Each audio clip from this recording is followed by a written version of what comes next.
निकाला ठाकुर जी के सेवा वाले से 10 रुपया। वैश्या ने देखा कि संत हैं, पर बड़े रिझवार संत हैं, 10 रुपया फिर निकाला। अब वैश्या की तो दृष्टि उन्हीं पे जम गई।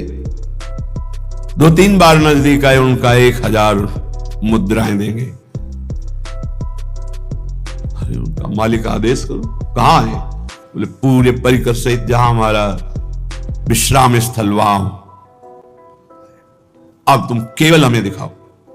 1000 मुद्रा में तो पूरे परिकर सहित गान बजा नृत्य देखा। ठीक है, उनके परिकर से कहा कि 1000 मुद्राएं सब आपस में बांट लो, और वैश्या से कहा मेरे बादशाह के सामने तुम्हें नाचना है, तुम जितनी संपत्ति कहोगे उतनी दे, केवल नाचना है। हमारा तो जीवन कृतार्थ हो गया। आप कौन हो? काम बोले कुछ परिचय नहीं, बस मेरे साथ चलना है, और तुम्हारे परिकर का कोई नहीं चलेगा।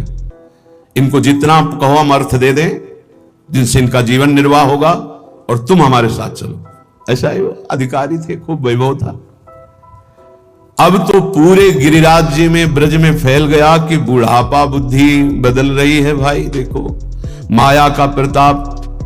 कृष्णदास जी अधिकारी एक नवीन अवस्था की वैश्या आगरा से लाए भाई, लेकिन संतों का उद्देश्य जो होता है वो कोई बिरला ही जान पाता है। अपनी कुटिया के बगल में एक झोपड़ी बनवाई, विराज रहे, और ब्रज के समस्त महान कुंडों का स्नान करवाया। फिर सुंदर पद पूर्ण रूप से अपनी रस रीति से गाना सिखाया उसे, ऐसे गायन किया है, और अपनी रस रीति के वाद्य। एक दिन कहा चलो आज अपने बादशाह के सामने हम पेश करते हैं। तुमको वैसे ही पेश होना है जैसे बादशाह के सामने पेश हुआ जाता है। अगर मेरे साहब रीझ गए तो जन्म जन्म की बिगड़ी तेरी बन जाएगी। अभी तक नहीं बताया था किसके पास ले जा रहे। बोले चल और देख, ये मत समझना कि मेरे बादशाह मूर्ति है, साक्षात विराजमान है। उसने कहा मुझे तो पैसे से मतलब है, वो मनमानी पैसा देंगे, बस तू रिझा दे। और श्रीनाथ जी के पास जाके कहा प्रभु जब जब आगरा गए हैं तो आपकी पसंद की चीज लाए हैं, आज एक पसंद की वस्तु हम लाए और आपको भेंट कर रहे हैं, स्वीकार करो। वो श्रीनाथ जी को नमन करके जीव ही नृत्य शुरू किया और पूरा पद गाया। पद गा के जे ही ऐसे किया और ऐसे देखा, कूट मनमथ मन मथा, करोड़ करोड़ काम को मूर्छित कर देने वाले अधरों पर बंशी, विशाल नेत्र, बंक कटाक्ष, एक मुस्कान में मर गए, प्राण निकल गए, उसी क्षण निकल गए, परम पद को प्राप्त। क्या है भगवत प्राप्ति? क्या किया इसने अभी तक? वैश्या संसार के भोगों में लिप्त एक महात्मा की बात मान ली तो भगवत प्राप्ति हो गई। जिस क्षण जीव आचार्य शरण में हुआ उसी क्षण से आचार्य ने पकड़ लिया उसे। आचार्य प्रकट ही हुए करुणा करने के लिए। सब प्रकार के दुख दोषों का अपहरण करके अपना महान सुख प्रदान कर देते हैं आचार्य चरण। भगवत रसिक जी कहते, जिस दिन से मैं स्वामी हरिदास जी की शरण में हुआ, स्वामी जी ने उसी दिन से अपना लिया और सारे दुख दोषों का हरण करके मुझे महान सुख प्रदान किया। महान सुख जो दुख और सुख दोनों से परे है, अनुकूलता और प्रतिकूलता दोनों से परे है, समत्व, प्रेम, नित्य विहार रस, ये महासुख है। प्रायः हमारी मानुष्य बुद्धि होने के कारण जब अनुकूलता मिलती तो लगता है गुरु की बड़ी कृपा है, आचार्य की बड़ी कृपा है, और जब प्रतिकूलता मिलती तो लगता है शायद वो कृपा हट गई।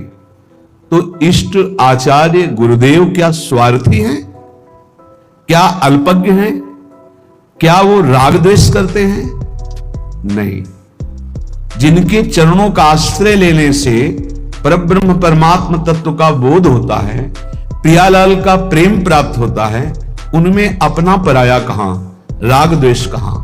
वहां तो एकमात्र शरणागति का निर्वाह है। अब वो कई प्रकार से होता है। कभी कभी आचार्य गुरुदेव इष्ट देव की ऐसी करुणा प्रकट होती है जो बड़ा भयंकर रूप लेती है।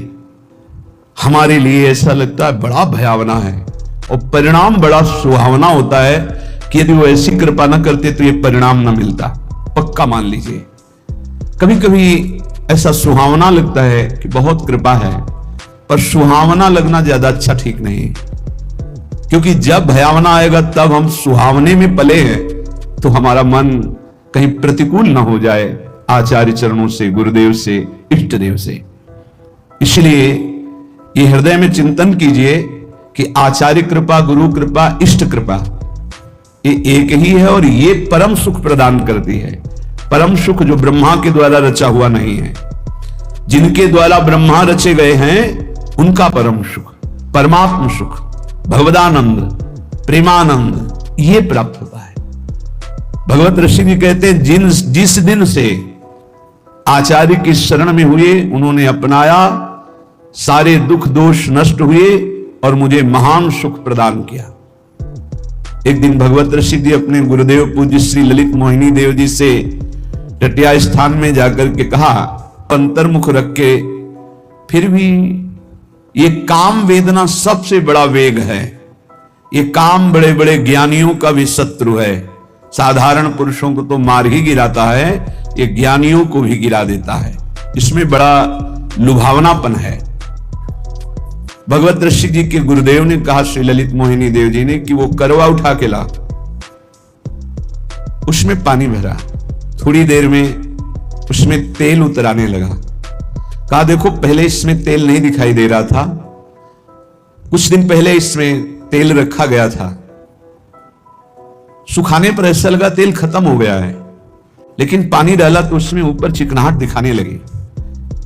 देखो ऐसे ही थोड़ी दिन साधना करने पर, तप के द्वारा सुखाने पर ऐसा लगता है काम वेदना नष्ट हो गई, लेकिन जहां काम का संयोग होता है फिर दिखाई देने लगता है।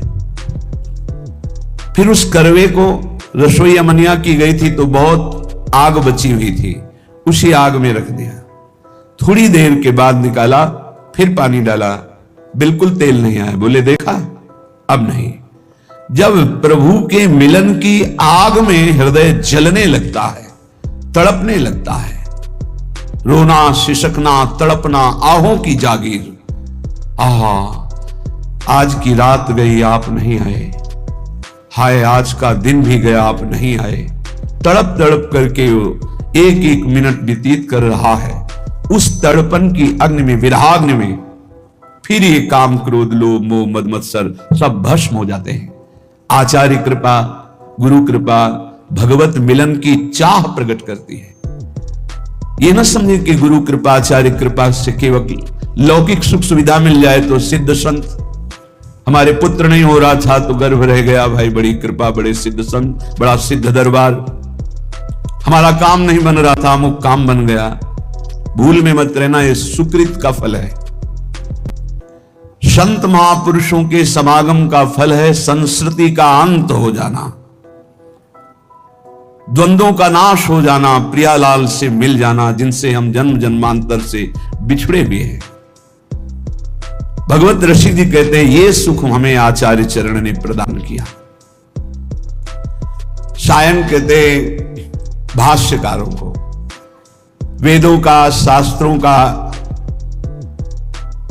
पुराणों का बहुत ज्ञान है, बड़ी कीर्ति है, बड़े महाजन सम्मान प्रतिष्ठा भी है, पर यदि प्रभु से प्रेम नहीं तो इसका क्या होगा? पुराणों का व्याख्यान कर लेना, समाज में कीर्ति प्रतिष्ठा धन वैभव महिमा प्राप्त हो जाना, क्या है इससे?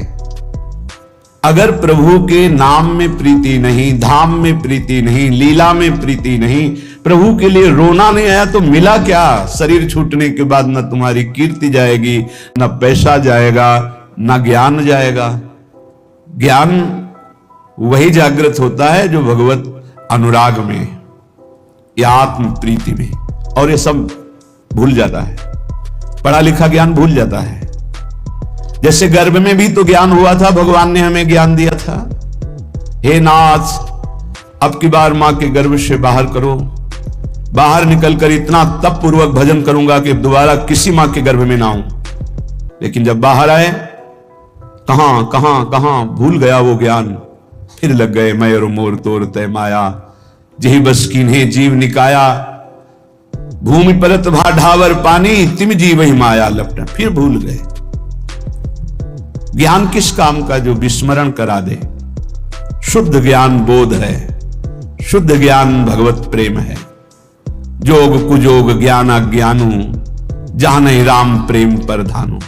भगवत ऋषिक जी कह रहे बड़े बड़े शास्त्रों का ज्ञान होना, पुराणों का ज्ञान होना, मान प्रतिष्ठा मिलना, वैभव होना, ये सब है, भगवत प्रीति नहीं है, भगवान के लिए रोना नहीं आया, निरंतर स्मृति नहीं है, तो जीवन का कोई विशेष लाभ नहीं। प्रिया प्रीतम के अनन्य भाव में जो डूबे हुए रसिकाचार्य महाजन हैं, इनकी शरणागति मात्र किशोरी जी के चरणों में प्रेम प्रदान करती है। पर शरणागति होती मन से, वचन से, कर्म से, स्वयं से। हमारे कर्म प्रिया प्रीतम के लिए, हमारा मन प्रिया प्रीतम में लगे, हमारी वाणी प्रिया प्रीतम का नाम जप करे, गुण की भूति होने लगेगी कि मैं श्यामाजू का हूं, मैं प्रिया प्रीतम का हूं। बोले बड़े बड़े योगियों का पवित्र किया हुआ सूक्ष्म मन भी जिस नित्य विहार रस में, अर्थात श्यामा श्याम की प्रेम केली में प्रवेश नहीं कर पाता, वहां स्वामी जी महाराज की कृपा से हमारा प्रवेश हो गया। भगवत ऋषि कहते हैं, इसलिए हम रसिक चक्र चूड़ामणि श्री स्वामी श्री हरदास जी के चरणों की शरण में हूं, क्योंकि इनकी शरण में आने में वो सुख मिला जो कहीं किसी साधन में नहीं है। उपासक यदि आचार्य शरणागत हो गया है तो फिर अन्य किसी उपासना करे, मैं धन्य हो गया। बोले मेरी शरणागति पूर्ण हुई कि नहीं ये कौन बताएगा? आपकी छाती बताएगी। धन्योस्मि, मैं धन्य हो गया। कैसे तुम्हें बताएं? स्वप्न में भी भय नहीं होने देते, स्वप्न में भी प्रभु स्वप्न में भी भय नहीं होने देते। कभी भयावह स्वप्न जैसे मन दिखाए, उस समय प्रभु आकर के भय से मुक्त, स्वप्न में तब बहुत कितने करुणा में, जागृत में भय दुख की तो बात जाने दो, स्वप्न में भय नहीं होने देते। मुस्कुराते हुए युगल सरकार वहीं कोई न कोई अद्भुत ऐसा लीला करते, बचाव पक्ष प्रकट होता है, फिर जब नेत्र खुलते तो चिंतन करके रोना आता है। कितना प्यार करने वाले लोग क्यों नहीं समझते प्यार। कभी भयावह स्वप्न जैसे मन दिखाए, उस समय प्रभु आकर के भय से मुक्त, स्वप्न में तब बहुत कितने करुणा में, जागृत में भय दुख की तो बात जाने दो, स्वप्न में भय नहीं होने देते। मुस्कुराते हुए युगल सरकार वहीं कोई न कोई अद्भुत ऐसा लीला करते, बचाव पक्ष प्रकट होता है, फिर जब नेत्र खुलते तो चिंतन करके रोना आता है। कितना प्यार करने वाले लोग क्यों नहीं समझते, प्यार के लिए तड़प रहे हैं सब, और प्यार का समुद्र उफान पे है। प्रिया प्रीतम इनकी तरफ क्यों नहीं मुड़ते? शरीरों के प्यार में क्यों लगे हुए हैं? एक दूसरे के शरीरों में आकर्षित क्यों हो रहे हैं? ये भगवान की विचित्र मोहिनी माया है, जो मार्ग मिलने पर भी प्रिया प्रीतम की तरफ हम नहीं बढ़ पा रहे। सच्ची मानिए, स्वप्न में भी दुख नहीं होने देते, बड़े कृपाल। स्वप्न में भी सरकार भय नहीं हो, स्वप्न में भी आप सच्ची मानिए। यहां हम देखते हैं कि मन तड़पता है कि कोई हमें प्यार करे। ये सब पूरे जगत की बात है, पशु पक्षी सब, क्योंकि सब प्रेम स्वरूप भगवान के अंश हैं, तो सबको प्रेम। हम आपसे प्रार्थना करते हैं, एक बार हमारी बात मान लीजिए, हमारे गुरुजनों की, हमारे शास्त्र की। प्रेम समुद्र है हमारे प्रभु। आप कहोगे कि आप साधु महात्मा हो इसलिए प्रभु आपसे प्रेम करते हैं। प्रभु का ऐसा स्वभाव नहीं है। बस प्रभु को एक चीज चाहिए, प्रभु के सिवा आपका अंतर से कोई अपना ना हो। बस इतनी बात करने के लिए सारे शास्त्र, सारी साधनाएं, सब कुछ है। कुछ बातें ऐसी जो शब्द हमारे पास नहीं कि हम कह सकें, बस ऐसे ऐसे कर ले तो जान लेना कि असमर्थ हैं, बता नहीं पा रहे हैं, वो शब्द नहीं। बस एक बात प्रभु को चाहिए कि प्रभु के सिवा हमारा अपना कोई नहीं, अंदर से, बाहर से, अंदर से आपके अपना कोई ना हो। फिर आप चमत्कार देखिए हमारे प्रभु का। चमत्कार का मतलब ये नहीं कि आप चल नहीं पाते तो चल लेंगे, आपको दिखाई नहीं देता तो ये नहीं, ये सब लौकिक बातें हैं। हर क्षण प्रिया प्रीतम आपको अपने समीप दिखाई देंगे। इतना सुंदर रूप लाडली जू का है कि बस रोते ही रहो। इतना मतलब प्रेम की मूर्ति हमारी प्रिया जो बात बन गई। एक बार इष्ट जिसे स्वीकार कर लेता है दोबारा कभी किसी भारी से भारी अपराध होने पर भी छोड़ता नहीं। बस ये स्वभाव हमारे इष्ट का, इसलिए हम जीत गए। श्री वृंदारण्य धन्योष्मि परम महत्व कृपा पात्रित्वोष्मि यतोहम येन दत्तो विधि सुख सनकाद्यर्थनीया सुवासा। वृंदावन आज मैं गर्व से कह रहा हूं कि धन्य हो गया, धन्योष्मि। हे, यही हम आपसे भी कहना चाहते हैं, जो रोज हम कहते हैं आया ना समझ में, तुम्हारे पास है, तुम भगवत प्राप्ति बोलो ना, ऐसे जैसे बोलते हैं ना, वो यही बोलवाना चाहते हैं। हाँ, मैं धन्य हो गया, मुझे मानव देह मिली, गुरु शरणागति मिली, वृंदावन मिला, मैं धन्य हो गया। मुझे कोई संशय नहीं, अपने ऊपर संशय ही संशय है, पर आराध्य देव की कृपा पे कोई संशय नहीं। यही कहलाना चाहते हैं, यही, और इसी से काम बनता है, इसी से काम बनता है।